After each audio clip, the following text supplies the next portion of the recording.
તો રાજ્યભરમાં મેઘરાજાની તોફાની બેટિંગ, ભારે વરસાદમાં પાણી થયું બનાસકાંઠાના મોટા ભાગના તાલુકામાં ધોધમાર અવિરત વરસાદ વરસી રહ્યો છે।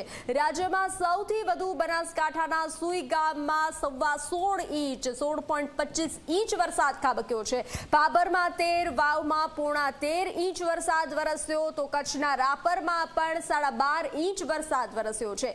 બનાસકાંઠાના થરાદમાં 12, દિયોદરમાં 7 ઇંચ વરસાદ વરસ્યો। પાટણના રાધનપુર અને સાંતલપુરમાં 7.5 ઇંચથી 8.5 ઇંચ વરસાદ વરસ્યો। મોરબીના માળિયામાં 4.5 ઇંચ, જ્યારે તાપીના વાલોડમાં પણ 4.5 ઇંચ વરસાદ વરસ્યો છે। રાજ્યના કુલ 13 તાલુકામાં 4 ઇંચથી વધારે વરસાદ વરસ્યો। રાજ્યના 54 તાલુકામાં 2 ઇંચથી વધુ વરસાદ વરસ્યો છે તો 24 કલાકમાં રાજ્યના 222 તાલુકામાં ધોધમાર વરસાદ વરસ્યો છે।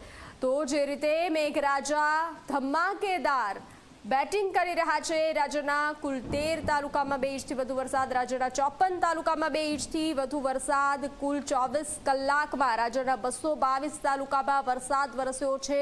કચ્છના રાપરમાં 12.5 ઇંચ વરસાદ, પાટણના રાધનપુર અને સાંતલપુરમાં 7.5 ઇંચથી વધુ વરસાદ વરસ્યો છે।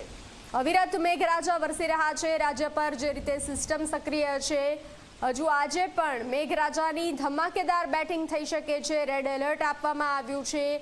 રાજ્યમાં સાર્વત્રિક વરસાદની સંભાવનાઓ વ્યક્ત કરવામાં આવી છે તો કચ્છના રાપરમાં પણ અવિરત વરસાદ વરસ્યો।